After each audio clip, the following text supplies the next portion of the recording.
Hello everyone. Today, we're diving into some common mistakes and confusing words in English. These words can often trip us up because they look or sound similar, but have different meanings or uses. Our goal is to clearly understand each form so we can use them confidently and correctly.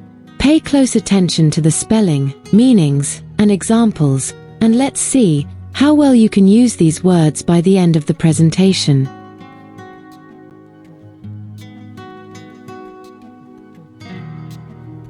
This presentation will help you understand and correctly use commonly confused words in English. Focus on each example and pay close attention to the explanations and examples provided. Let's begin.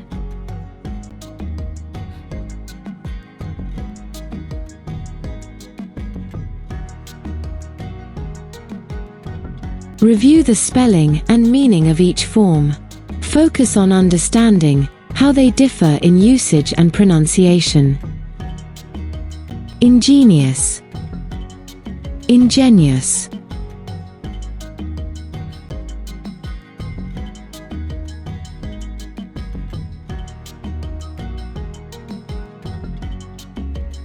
Ingenious and ingenuous.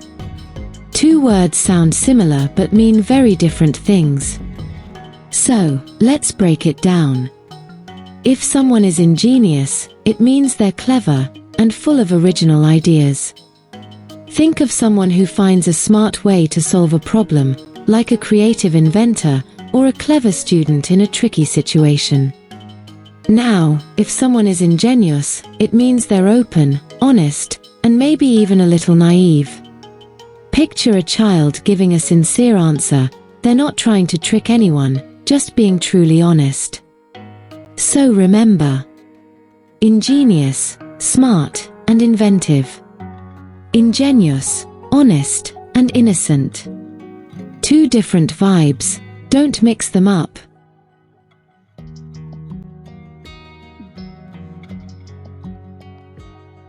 Read each example sentence carefully, paying attention to the context. Notice how spelling and pronunciation match the intended meaning in each sentence. Her ingenious solution saved the team both time and money.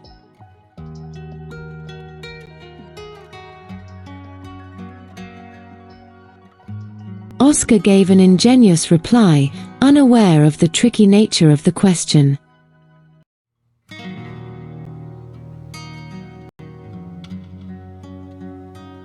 Read the text carefully, identifying where each meaning applies. Focus on how each form fits within the overall context to convey its meaning. Maya was known for her ingenious mind. At school, her teachers were often amazed by the clever solutions she came up with. Whether it was a tricky maths problem or a creative science project, she always thought outside the box. Her classmates admired her, though some felt she was almost too smart to be true. When the national puzzle competition arrived, Maya was eager to prove herself. On the first day, she met Leo, a quiet boy with an open, ingenuous smile. "I don't think I'll win," he said honestly. "I'm not as clever as you." Maya was surprised. He wasn't trying to impress anyone, he was just being himself. As the competition went on, Maya began to enjoy spending time with Leo. His sincere, ingenuous nature made her feel more relaxed. Even when he made mistakes, he laughed them off and kept trying. Surprisingly, Leo came up with an ingenious way to solve a memory puzzle, one Maya hadn't even considered. By the end of the contest, Maya didn't win a prize, but she didn't mind.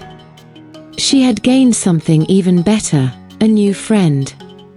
Leo had reminded her that cleverness was great, but genuineness mattered just as much. Sometimes, the best success comes from a mix of being ingenious and ingenuous.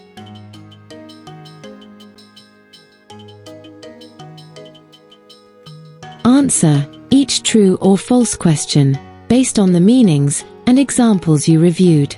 This will help reinforce your understanding of each form and its correct usage. 1. A child's open and honest reaction can be described as ingenuous. 2. Ingenious and ingenuous have the same meaning and can be used interchangeably. 3. The student's ingenuous question revealed he had no idea how complicated the topic was. 4. A complex machine is more likely to be ingenious than ingenious. 5. A robot that can climb stairs and open doors could be called ingenuous. 6. His ingenious disguise helped him win the costume contest.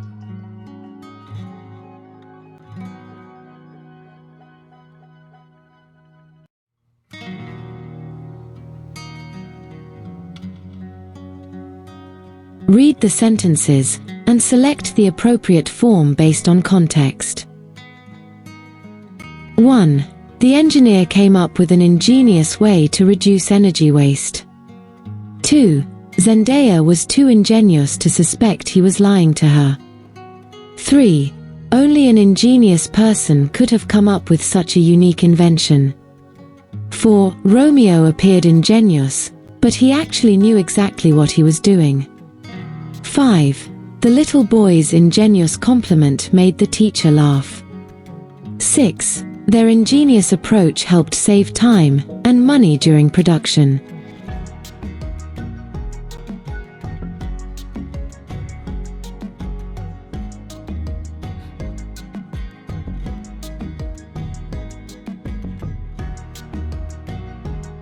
Let's proceed.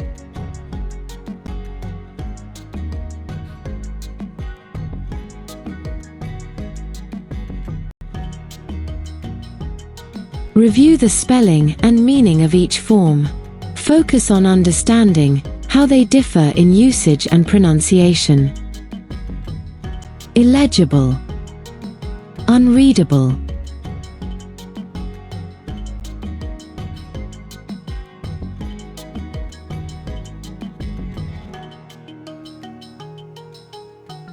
Illegible and unreadable. First up, illegible. If handwriting or text is illegible, it's hard to read because it's messy or unclear. Think of when a doctor scribbles a prescription, you just can't make it out. Now, unreadable can mean two things. It might describe something written in such a bad style that you don't want to read it, like a really boring or confusing book. Or, sometimes, it's just used like illegible when writing is super messy. So to keep it simple. Illegible, you can't read it because it's messy. Unreadable, you don't want to read it because it's confusing or badly written. One is about the writing's appearance, the other about how it makes you feel.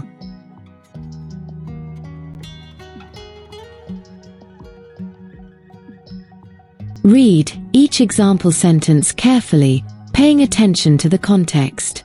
Notice how spelling and pronunciation match the intended meaning in each sentence. His handwriting was so illegible that no one could read the note.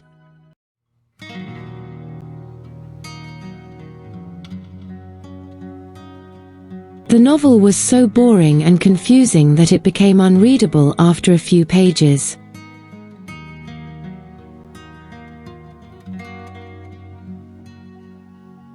Read the text carefully, identifying where each meaning applies.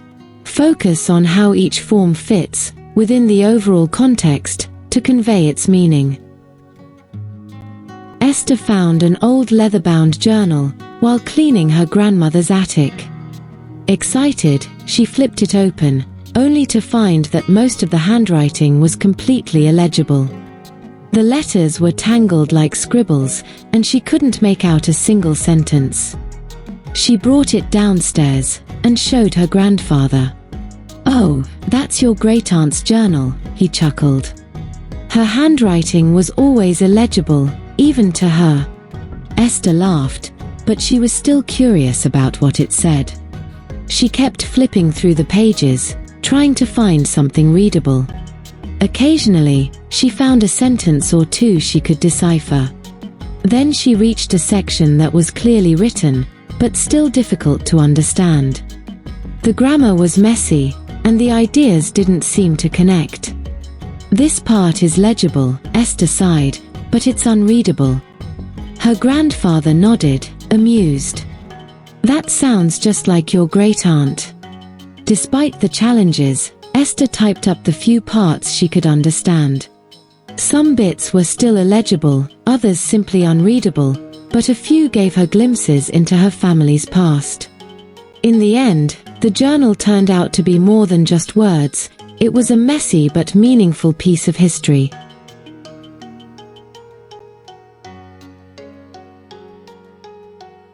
Answer each true or false question, based on the meanings and examples you reviewed.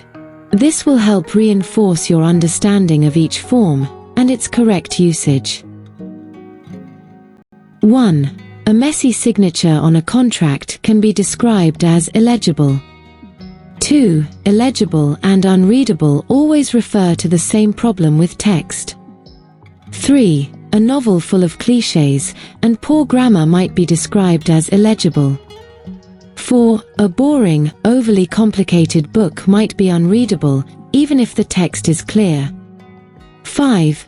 Both illegible and unreadable mean too boring to finish. 6. If a book has poor writing style, it might be called unreadable.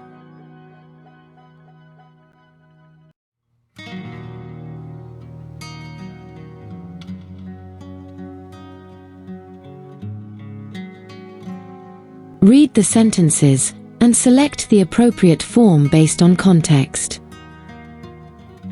1. Despite being neatly printed, the book's content was so confusing that it became unreadable. 2. The ink had smudged so badly that the letter was completely illegible. 3. The ancient manuscript had faded over time and was mostly illegible. 4. The article's grammar was so poor that it felt unreadable to even a patient reader. 5. The novel's outdated language and chaotic plot made it almost unreadable. 6. Jasmine tried to read the note, but the handwriting was too illegible.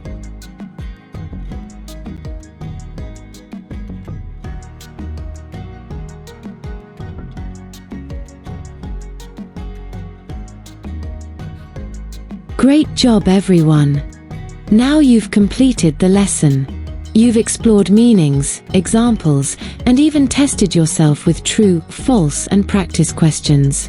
Remember, common mistakes happen, but each one is a chance to improve. Next time, we'll look at another set of confusing words, so keep practicing, and see you then. Thanks for joining, and happy learning!